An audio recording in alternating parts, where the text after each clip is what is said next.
ಸ್ನೇಹಿತರೆ, ನಿಮ್ಗೆ ಬೇಕರಿ ತಿಂಡಿ ಅಂದ್ರೆ ಇಷ್ಟನಾ? ಹಾಗಾದ್ರೆ ಕೇಳಿ, ನಿಮ್ಗೊಂದು ಬೊಂಬಾಟ್ ಸುದ್ದಿ ಇದೆ.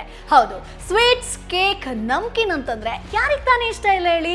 ಆದ್ರೆ ಮೊದಲೆಲ್ಲ ಇದರ ಮೇಲೆ ಬೀಳ್ತಿದ್ದಂತ ಭಾರೀ GST ಇಂದ ಈ ಬೇಕರಿ ಐಟಮ್ಸ್ ರೇಟ್ ಸಿಕ್ಕಾಪಟ್ಟೆ ಜಾಸ್ತಿ ಆಗಿತ್ತು. ಅಂದ್ರೆ ಕೇಕ್ಗಳ ಮೇಲೆ 18%, ನಮ್ಕಿನ್ಗಳ ಮೇಲೆ 12% GST ಇತ್ತು. ಆದ್ರೆ ಈಗ ಟೈಮ್ ಚೇಂಜ್ ಆಗಿದೆ.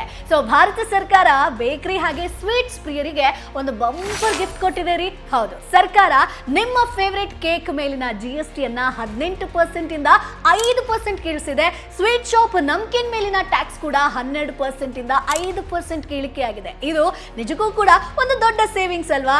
ಸರ್ಕಾರದ ಈ ಒಂದು ಡಿಸಿಷನ್ಗೆ ಎರಡು ರೀಸನ್ ಇದೆ. ಮೊದಲನೇದಾಗಿ, ನಮ್ಮ ಒಂದು ಸ್ಥಳೀಯ ಬೇಕರಿ ಆಗಿರ್ಬೋದು, ಸ್ವೀಟ್ ಶಾಪ್ಗಳ ವ್ಯಾಪಾರವನ್ನ ಜಾಸ್ತಿ ಮಾಡಬೇಕು. ಟ್ಯಾಕ್ಸ್ ಕಡಿಮೆ ಆದ್ರೆ ಬೆಲೆ ಇಳಿಕೆಯಾಗತ್ತೆ, ಸೇಲ್ಸ್ ಕೂಡ ಜಾಸ್ತಿ ಆಗುತ್ತೆ. ಇನ್ನು ಎರಡನೇದಾಗಿ, ಗ್ರಾಹಕರಾದಂತ ನಾವು ಹೆಚ್ಚು ಖರೀದಿಸುವಂತೆ ಮಾಡಿ ದೇಶದ ಆರ್ಥಿಕತೆಗೆ ಶಕ್ತಿ ತುಂಬುವಂಥದ್ದು. ಇದು ನಮ್ಮ ಮೇಕ್ ಇನ್ ಇಂಡಿಯಾಗೆ ಸಿಕ್ಕಂತ ದೊಡ್ಡ ಬೂಸ್ಟ್ ಅಂತಾನೆ ಹೇಳ್ಬೋದು.